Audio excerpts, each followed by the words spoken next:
Hello guys. So in this video we are going to it's a very short video. We are going to look about the stomatognathing system regarding the bone modeling and remodeling. So why is this important? We need to know about something called as trajectories of force. There is a theory that says that the bone morphology follows the amount of pressure or the amount of correspond to the tension and the pressure experienced by the bone. So there are trajectories of the maxilla. The maxilla is the way it is because the tooth transmit when we are eating food. We are eating food of different consistencies, different hardness. But where is all the force going? The tooth is taking the forces and it has to transmit somewhere, right? So it is transmitting it to our skull. It gets dissipated. So how does it get dissipated? It's a small, simple, conceptual topic. Few MCQs do come from trajectories of force and Wolff's law. So it's a small topic just to help you understand the different trajectories of force and the Wolff's law of bone transformation. So what happens when the patient bites, say, a bone or a sugar cane with his molars? So the if the teeth is going to take up that much of the force, the teeth is going to crack. But the teeth is not cracking, right? The teeth is embedded in a socket consisting of a cortical bone. This cortical bone is connected to the maxilla. The maxilla is connected to the midface. The midface is connected to your skull. So the force the same way dissipates.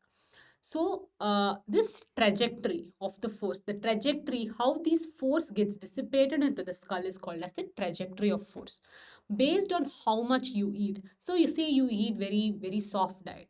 Your bone is not going to be very strong because you're not going to eat hard foods.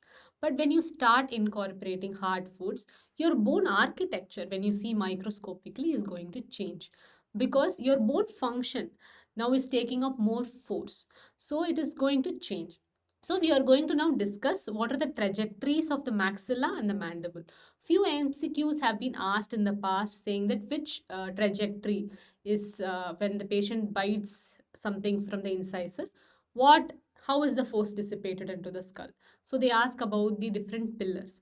So you need to understand this concept to answer such questions. So first we go into the maxilla. Maxilla basically has a vertical trajectory and horizontal trajectories. So the skull has vertical pillars and horizontal pillars. So first we'll deal with the vertical pillars. The frontonasal buttress. When you take a skull and see from the frontal bone to the nasal bone, there is a single vertical bone. So this is the anterior vertical buttress, which is the frontonasal buttress. The malar zygomatic buttress, which is malar zygomatic buttress. This is the this area. This area is the vertical buttress. At the back, you have your pterygoid buttress. So anteriorly, if you bite, the frontonasal buttress is perpendicular to it. It is going to take up the force, and then there is malar zygomatic buttress from your premolars and molars. Second molars, first molars, and third molars, your pterygoid buttress is going to take up the force. These are your vertical trajectories of your maxilla. So, these vertical trajectories are reinforced by a horizontal trajectory. So, when you're building constructing a building, if you keep something vertically on top and top, it's going to collapse, right? So, you're going to keep something in the horizontal way, then you're going to keep the vertical, horizontal, vertical. So, this is going to reinforce the strength of the overall structure. The our face is no different. Our face is also constructed the same way. So apart from the vertical trajectories, we also have horizontal trajectories because we are not just going to bite. We are also going to grind. So both vertical and horizontal components are required to support the force. The first horizontal component, there are 5 horizontal trajectories in the maxilla.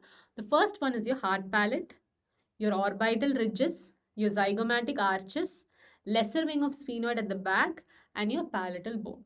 So all these are horizontal and vertical trajectories of the maxilla. So whatever force is taken up by the maxillary teeth gets transmitted through the horizontal and vertical buttresses and then gets transferred to your cranium. Next, So you can see the trajectories of force. So from the incisors, I'll zoom in. From the incisors, it goes from the frontonasal buttress and goes transmitted to the cranium. In the premolar region also, little bit goes through the frontonasal.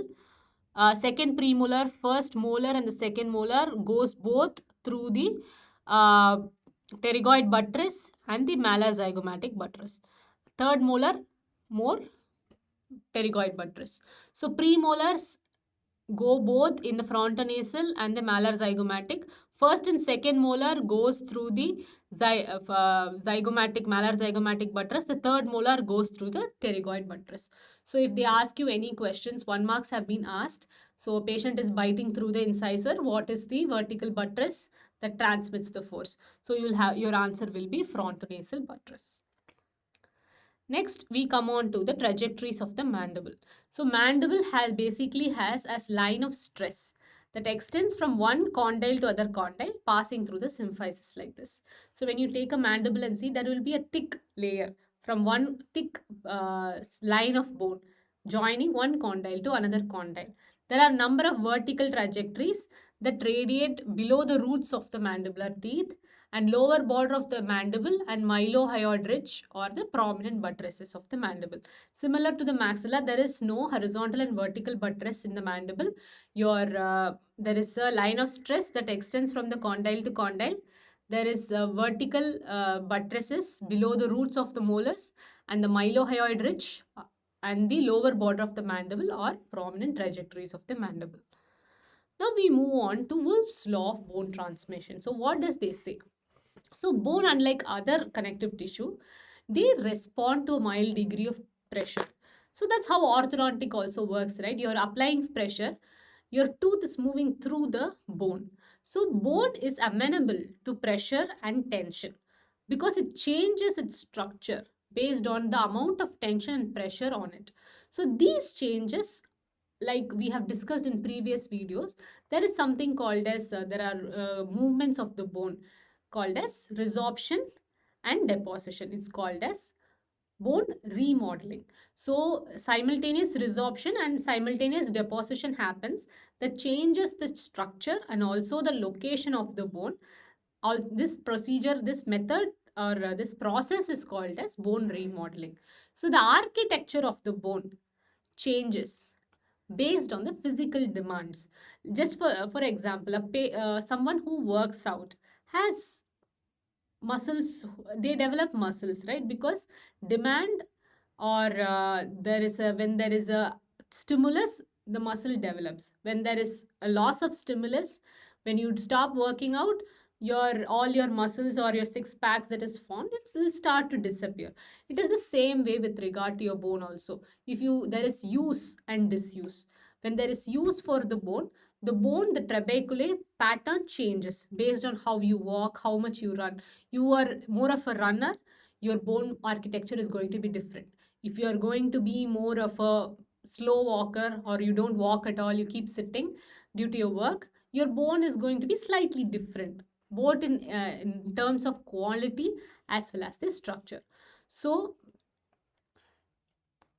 Wolff's law states that the architecture of the bone is such that it can best resist the force that are brought to bear upon it. So the structure of the bone, the architecture of the bone depends on the force applied or the amount of stresses applied on the bone.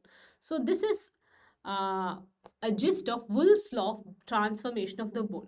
The bone transforms based on the need or the requirement of the bone. So this is a small example. So when there is more compressive force, the bone is bending. But when over time the bone is deposited, since the bone is bending now, it should not fracture, right? So it protects itself. So over time, this bending forces, due to this bending, new bone has been added here to reinforce the bone structure. So the final result is that the compressive force of the bone now is matching what is required for that person. So any stresses that is acting on the bone reacts to it and keeps changing its structure. So if you're going to start to work out from now on, your bone structure is going to change from now on. If you stop your workout after 6 months, your bone structure is again going to adapt to what you are doing. So this is called as Wolff's law of bone transformation. Few questions do come from this topic. So kindly read through, and if there are any doubts, do not hesitate to ping us or contact us through our WhatsApp and Telegram channel. Thank you.